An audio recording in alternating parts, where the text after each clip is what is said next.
This is a picture of parents picking up their children from school. You can see parents are armed with sticks, spades, and hoes. This is because child abduction cases are becoming increasingly rampant in China. This is the chilling statistic on the number of missing people in China in 2024.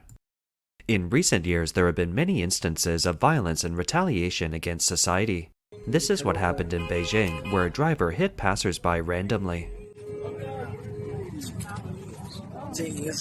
This is a subway station with Chinese characteristics. You can see the special police standing guard with firearms. One can't help but wonder how bad the society's atmosphere is now that such armaments become necessary.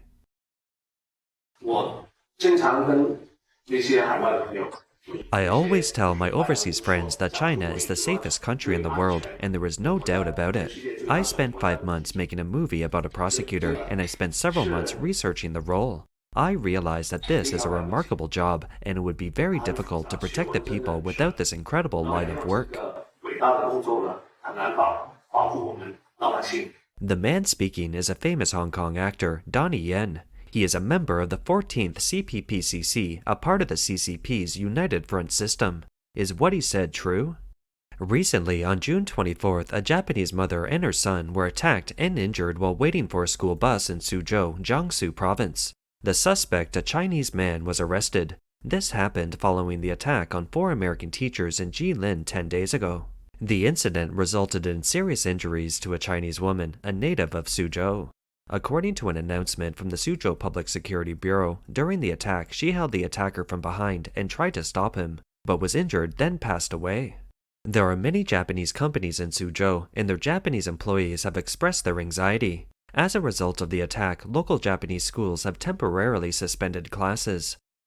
On June 25th, the Japanese government issued a statement that it regretted the incident and urged all overseas Japanese to be vigilant when going out.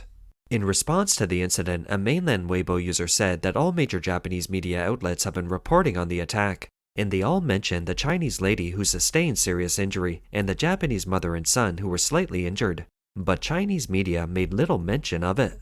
Many foreigners are now worried about their safety in China. In response, Chinese diplomat Mao Ning said this at a press conference on June 25th. Regarding the specific information you are concerned about, I suggest you wait for the information from the police, because as far as I understand, the police are still investigating it. I would like to say that the police judged it to be an isolated incident. On a preliminary basis, China is widely recognized as one of the safest countries in the world, and we always welcome foreigners to come to China to travel, study, do business, and live in the country. We will continue to take effective measures to protect the safety of foreign nationals in China. When pressed by a Bloomberg reporter based on China being the safest country in the world, Mao Ning had a subtle expression on her face and stumbled to answer. I think if you live in China, you can feel it, right? I'm saying this based on people's feedback, the comments of people who travel to China and the comments of the Chinese people, that we do feel safe living in China.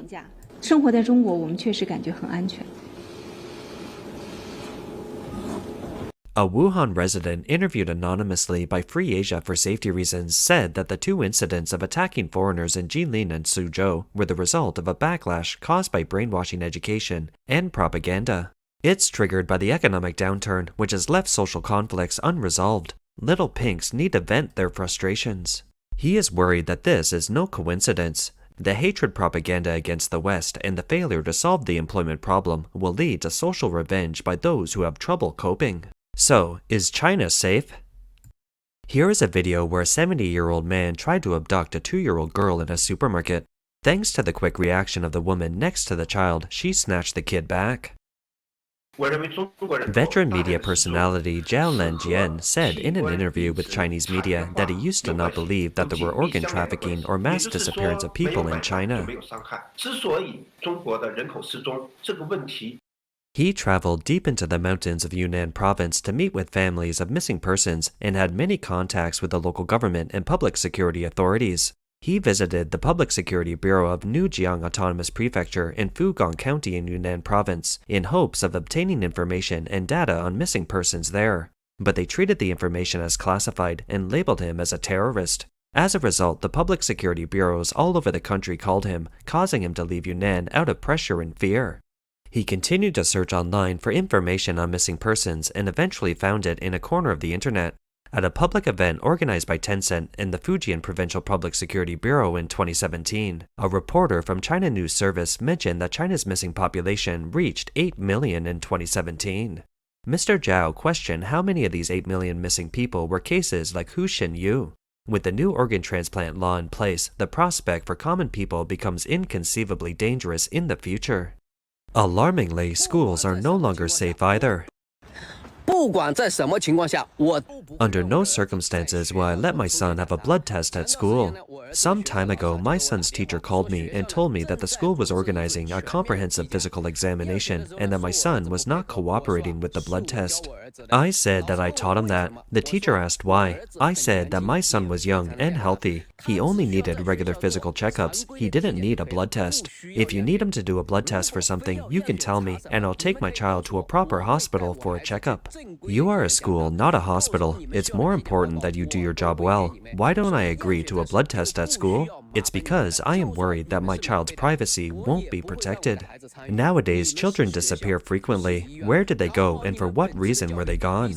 I don't know, but I know as a father what I need to do to protect my son. His personal information, family situation, blood type, organs, etc. need to be confidential. Who comes to the school to draw blood? What's the purpose of drawing blood? And where the results of the test are sent to? I know none of these. If my son has a rare blood type and is targeted, who will be responsible? We don't even see the checkup report after the blood test. Here is another chilling story. A 24-year-old graduate student at the China University of Geosciences died as he couldn't afford the $1,000 medical fee. He chose to go back to school to recover on his own. After he was deemed brain dead, his family signed the organ donation form and donated a heart, a liver, 2 kidneys, and a pair of corneas. A comment on the X platform read, "This is an odd story. How can a sprained leg be fatal? A living person isn't worth much. It's only worth something when one is dead. Every part of your body can be used to make money for someone else. When organ transplants become a legitimate business, common people would become walking organ banks at the mercy of others." Even more disturbing news came that Guangdong may set up a specialized organization to handle organ donations. Netizens suspect that the local government publicly set up an organization to collect organs from all over the place. Isn't it terrifying? But in China, even if there's no physical harm, Chinese people shouldn't be complacent as the food they consume daily could be poisonous. In fact, this is how our bodies collapse. Every year, our country produces 700 million pigs, more than 11 billion chickens, ducks, and geese. On average, one person eats more than half a pig and 1 billion of chickens, ducks, and geese a year. So, we have become the largest country in livestock production. Some people say that some of these livestock are exported, but sorry, most of the livestock in our country is of such quality that it cannot be exported. Foreigners know that they are unhealthy as there is overuse of chemical additives and antibiotics. So, we have consumed all these pork and chicken ourselves. Agricultural products contain all kinds of chemicals, and this is a major problem. The obesity rate of children in Shanghai is now 60%, and 80% of children have veterinary antibiotics in their bodies. Now, our unhealthy approach to agriculture has led to a worsening problem of foodborne diseases. Do you know how many people develop cancer in China every year? In 2020, there were 4.57 million new cases of cancer in China. The mortality rate of cancer is 3 million, the highest in the world. The first major type of cancer is digestive cancer, which accounts for more than 30% of all cancers. According to the World Health Organization, 50% of the world's antibiotics are used in our country, and 70% of our antibiotics are used in livestock production, which affects the soil, water, and air, and creates pollution, which is much higher than that caused by industry and urban pollution. Not only is meat unsafe, but also other common food items. This is the production process of plastic rice. Have you ever imagined this? Fruits aren't safe either. In this video, workers soak the fruits in medicated water before selling them. School cafeterias have been hardest hit by food safety incidents in recent years.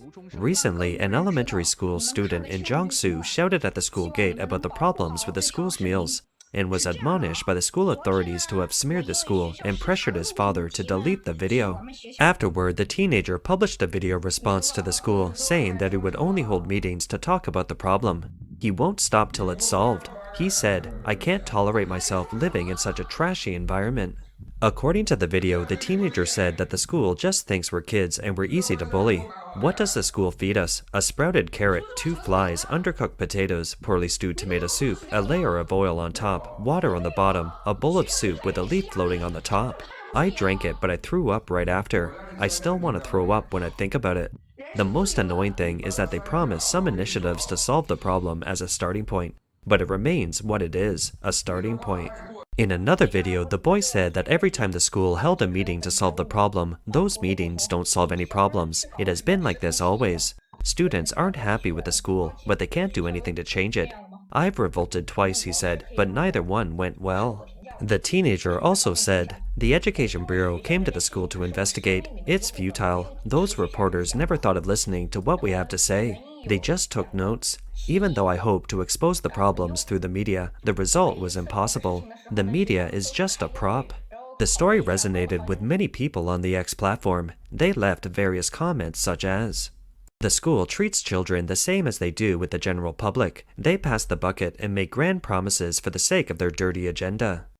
I was born here, but I can't do anything to change all this. Everything is full of hypocrisy and deception. China would be saved if the Chinese Communist Party had more talents like this. The Communist Party doesn't like people who tell the truth."